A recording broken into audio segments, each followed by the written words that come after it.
Halo Sobat Setir, selamat datang di segmen terbaru YouTube Setir Kanan yang akan membahas mengenai ulasan mobil listrik. Nah, perkenalkan nama saya Roberto, saya akan memandu Sobat Setir semua di dalam episode kali ini. Nah, ini kita hari ini lagi ada di tempat yang menarik, yaitu di sebuah dealer Wuling Arista Kramajati gitu ya, di mana tempatnya asik banget. Di sebelah kiri nih Sobat Setir bisa lihat ada unit Wuling REV, di sebelah kanan saya ada unit terbaru dari Wuling yaitu Alves.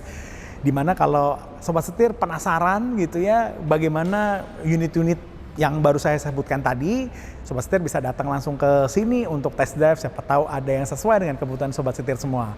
Nah, apa aja yang akan kita bahas di episode kali ini? Silahkan Sobat Setir ikuti video ini sampai tuntas karena akan ada banyak hal menarik yang akan kita bahas mengenai mobil listrik. Yuk!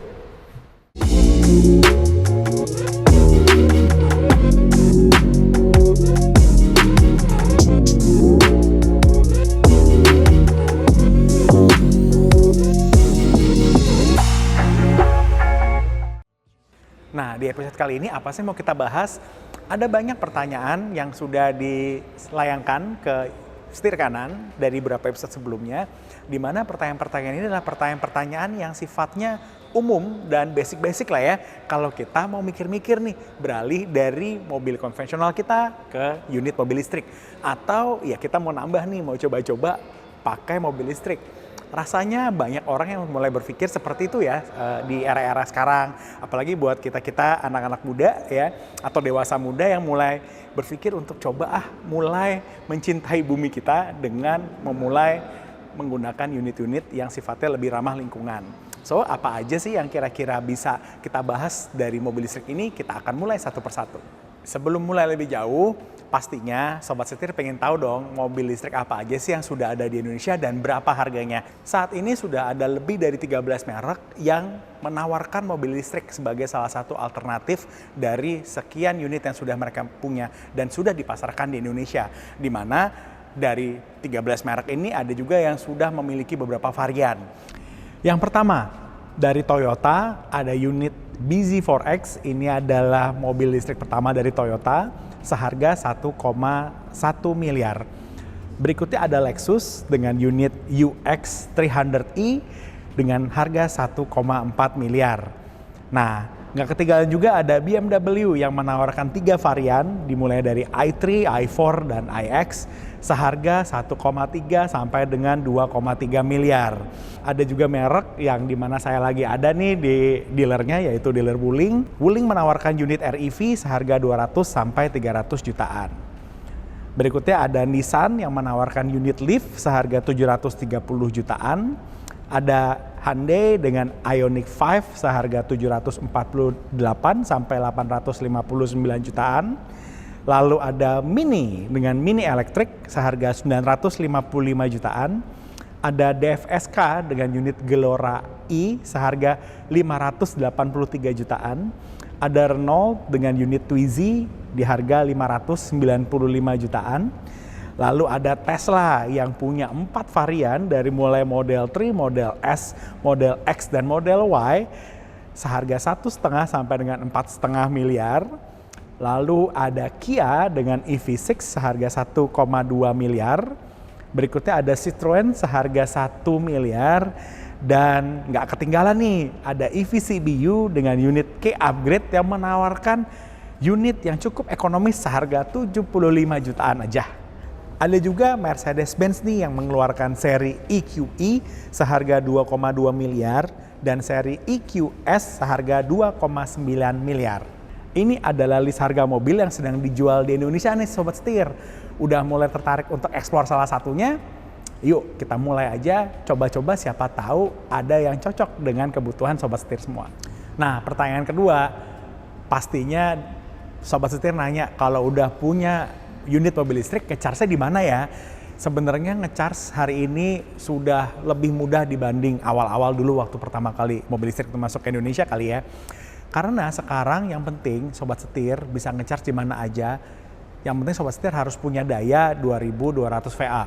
Bisa ngecharge di rumah, bisa juga ngecharge di berbagai tempat umum. Nah, kalau mau ngecharge di rumah, ada dua alternatif juga nih Sobat Setir. Bisa pakai yang namanya portable charger maupun yang namanya wallbox charger. Nah, gimana nih kalau daya di rumah saya mepet-mepet nih? Ya 2200 atau lebih-lebih dikit, nanti harus mati-matiin semuanya lagi baru boleh ngecharge gitu ya. Jangan khawatir karena hari ini selain di rumah, Sobat Setir hari ini juga sudah punya banyak alternatif untuk melakukan charge mobil listriknya. Dimulai dari mall-mall di seluruh Jakarta, udah ada beberapa mall yang punya charging station. Yang paling hits itu ada di Plaza Indonesia Sobat Setir, yang sudah punya ultra fast charging. Nah, selain di mall-mall ada juga SPKLU yang sudah tersebar juga di seluruh Jakarta. Dari mulai ada di kantor PLN Pusat, di PLN UID Jakarta, dan ada di beberapa SPBU yang tersebar di seluruh Jakarta. Nah, khusus buat Sobat Setir yang sudah punya Wuling REV, udah nggak usah pusing lagi. Karena di setiap dealer Wuling sudah disediakan charging station untuk seluruh Sobat Setir yang punya unit Wuling REV. Yang ketiga adalah mengenai jarak tempuh. Pastinya ini sangat krusial bagi Sobat Setir semua. Kenapa? Karena jangan sampai nih ya, kita lagi jalan tiba-tiba unit kita mati dan tidak ada charging station di sekitar kita dan kita nggak ngapa-ngapain. Nah, hal tersebut sangat bisa diantisipasi dengan mengetahui jarak tempuh dari mobil listrik atau EV yang kita miliki. Ya, memang untuk EV ini cocok untuk kita yang sebenarnya commuting nih Sobat Setir. Ya, dimulai dari yang di dalam kota aja atau dari yang pusat kota ke kota-kota satelit. Cocok banget buat Sobat Setir yang aktivitasnya demikian. Nah, tapi gimana nih kalau kita mau coba keluar kota? Jangan khawatir, sudah ada beberapa unit mobil listrik yang menawarkan long range. Dari mulai 300 km seperti Wuling REV atau 700 km seperti unit-unit Mercedes-Benz. Nah, itu ibaratnya kalau dari Jakarta ke Tegal sama Jakarta ke Surabaya lah ya 300 km dan 700 km. Nah, kalau kita pakai di dalam kota, gimana sih cara kita ngitungnya? Kalau kita dari rumah ke kantor, ya sekitar biasanya 28 sampai 30 km lah kalau orang di Jakarta, ya. Maka kalau tadi range-nya 300 km dalam waktu 5 hari kerja, Sobat Setir tuh tidak perlu isi baterai. Ya, jadi santai aja, berkegiatan seperti biasa. Nanti begitu weekend, cari deh charging station terdekat dari rumah Sobat Setir, mau di mall, di SPKLU, atau di tempat-tempat yang sudah ada charging stationnya. Yang berikutnya tentunya adalah soal perawatan. Ya, buat Sobat Setir semua yang sudah memiliki unit mobil listrik atau EV, pasti bertanya-tanya gimana ya cara merawatnya. Nah, Sobat Setir, sebenarnya unit EV adalah unit yang memiliki keunggulan berupa sifat perawatannya yang sifatnya lebih low maintenance. Kenapa bisa begitu? Karena tidak ada mesin pembakaran di dalam sebuah unit EV. Nah, bukan berarti kemudian karena low maintenance terus kita nggak ngerawat ya Sobat Setir ya. Tetap kita harus melakukan perawatan dari unit mobil listrik atau EV kita. Tips perawatan yang pertama adalah Sobat Setir harus rutin mengecek radiator. Kenapa? Karena seperti unit konvensional, unit EV juga memiliki radiator yang berfungsi menjaga suhu baterai dan dinamo. Sehingga ketika kita memastikan bahwa radiator kita selalu terjaga dalam kondisi yang baik, akan membuat baterai kita memiliki usia yang lebih panjang. Oke, tips yang kedua adalah terkait pengecasan. Pengecasan tentunya kita harus mengenal bahwa setiap baterai dari EV ini memiliki alternatif untuk melakukan pengecasan melalui arus alternating current atau AC ataupun DC, direct current. Nah, mana yang disarankan sebenarnya ya, karena ini memiliki dua cara yang berbeda. Kalau direct current karena langsung pastinya bisa lebih cepat ya, atau kita kenal fast charging atau ultra fast charging. Sedangkan untuk alternating current karena arusnya harus ditranslate dulu gitu ya, sehingga punya waktu lebih lama untuk pengecasannya. Namun Kelebihannya adalah pengecasan menggunakan alternating current ini atau kita bilang sebagai slow charging memiliki kelebihan yaitu bisa membuat usia baterai lebih panjang. Nah, kita kasih contoh nih, kalau sobat setir semua punya Wuling REV, ini yang mana nih? AC DC, AC atau DC? Bingung? Oke, nggak usah bingung sobat setir. Kita coba buka di sini. Ada satu port yang mana ini defaultnya adalah default alternating current atau AC. Jadi kalau kita buka di sini biasanya lebih kecil dibanding kalau dock atau port untuk charging DC. Nah, terus gimana kalau Wuling REV saya mau di charge menggunakan fast charging? Apakah bisa? Jawabannya bisa. Karena ada adaptor yang kemudian bisa membuat seluruh unit yang hanya memiliki port AC juga bisa di-charge menggunakan sistem fast charging.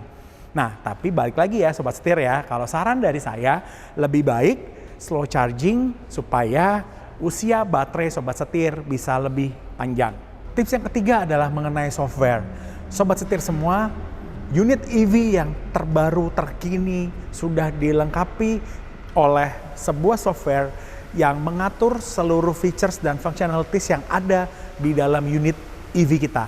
Sehingga sobat setir wajib banget nih sobat setir untuk sering-sering mengecek dan mengupdate apabila ada versi terbaru dari software sehingga kita bisa menggunakan fitur-fitur terbaru yang semakin canggih dari unit EV kita. Tips yang keempat yaitu tetap di-charge meskipun tidak digunakan. Jadi walaupun sobat setir tidak menggunakan unit EV sobat setir semua, jangan sampai tidak dilakukan charge terhadap baterainya. Kenapa demikian? Karena jangan lupa walaupun ini adalah baterai lithium ion yang mana self discharge-nya lebih kecil atau paling kecil dibanding yang lain, tetap saja kalau dibiarkan lama-kelamaan akan kosong dan tidak terjadi sirkulasi di dalam baterai yang akan membuat usia baterai sobat setir jadi semakin pendek.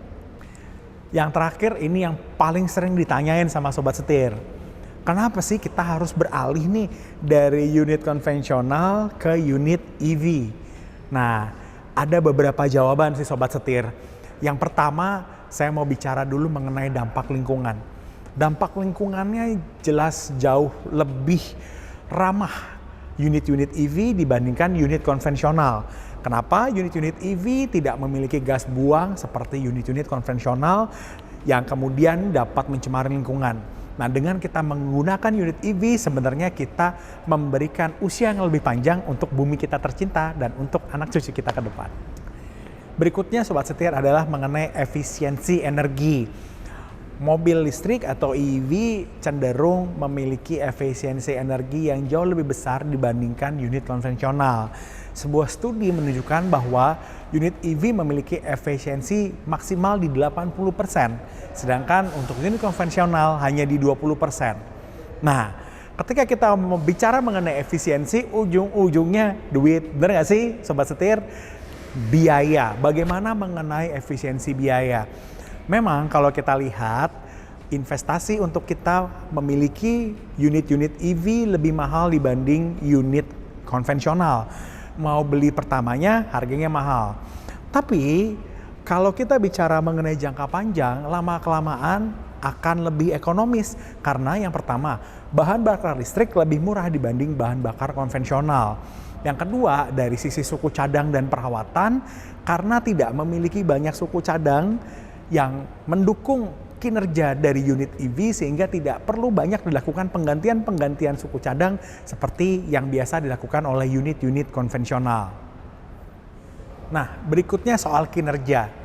Kinerja unit-unit EV ini lebih silence, lebih tenang dari sisi mesin gitu ya. Selain itu juga secara akselerasi lebih gesit ya. Di sisi kinerja juga ada satu hal yang disebut dengan regenerative brake, yaitu pada saat kita melakukan pengereman ada energi yang kembali sehingga sebenarnya bisa menghemat pemakaian baterai kita juga. Nah, yang terakhir tentunya salah satu yang paling penting adalah faktor keselamatan. Kalau kita menggunakan unit EV dibanding unit konvensional, pastinya akan lebih safety. Kenapa? Karena apabila terjadi kecelakaan, ada sesuatu yang sifatnya cukup merusak daripada mobil kita, tidak khawatir terjadi ledakan seperti yang bisa terjadi apabila menggunakan bahan bakar konvensional. Nah, pertanyaan yang sering muncul sebenarnya di kita adalah, bisa nggak sih kita kesetrum pas naik mobil listrik? Jawabannya enggak ya, sobat setir semua. Jadi ini semua sudah dirancang seaman mungkin sehingga dalam cuaca hujan, badai, petir, apapun kondisinya, tidak mungkin seseorang yang mengendarai mobil listrik kemudian menjadi tersetrum. Oke, itu adalah hal-hal yang bisa membuat kita berpikir apakah kita harus beralih nih dari unit konvensional kita ke unit mobil listrik atau EV. Namun sobat setir, saya harus akui memang masih ada beberapa tantangan-tantangan kalau kita mau memiliki mobil listrik atau unit-unit EV. Yang pertama pastinya dari sisi infrastruktur. Belum banyak charging station yang ada di seluruh wilayah, baik di kota besar apalagi di daerah-daerah. Ya, belum sebanyak SPBU. Ya, sehingga ini menjadi sebuah pertimbangan tersendiri. Yang kedua pastinya adalah soal harga, di mana harga jual daripada unit-unit EV pasti lebih tinggi dibanding unit-unit konvensional. Sehingga rasanya kita akan berpikir dan berhitung ulang lagi ya sobat setir semua. Dan tentunya juga yang namanya pengguna unit-unit EV ini belum sebanyak pengguna unit-unit konvensional. Sehingga kalau kita mau tanya-tanya, mau nongkrong bareng dan lain-lain, tentunya juga punya keterbatasan gitu ya terkait dengan kalau kita mau menggunakan mobil EV. Nah, tapi jangan khawatir, kalau menurut saya ke depannya dengan semakin berkembangnya teknologi, dengan semakin banyaknya riset-riset mengenai baterai di dalam unit-unit EV dan beberapa program-program yang dicanangkan oleh pemerintah akan membuat lama-kelamaan unit EV akan terus bertumbuh, sehingga kedepannya menggunakan unit-unit EV akan menjadi sebuah lifestyle yang baru untuk kita semua.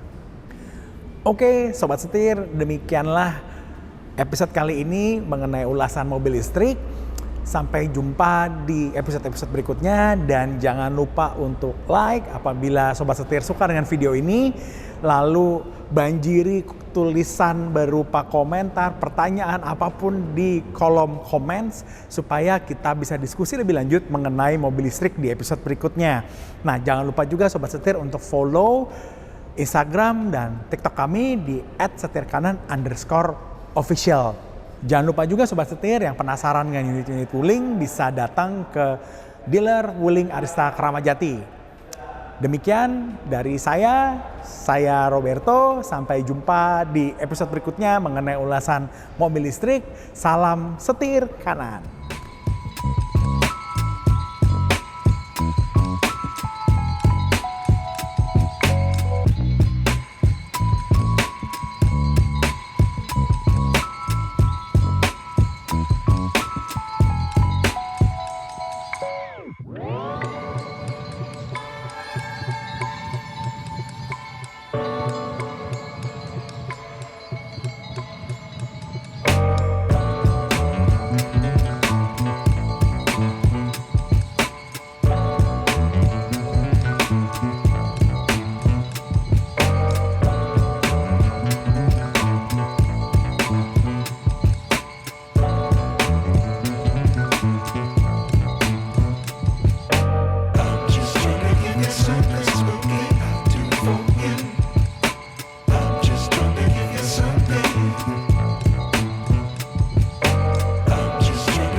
Udah, dua.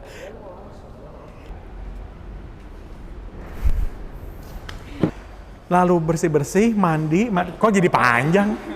Sampai, kok murah? Ngitung. Mas.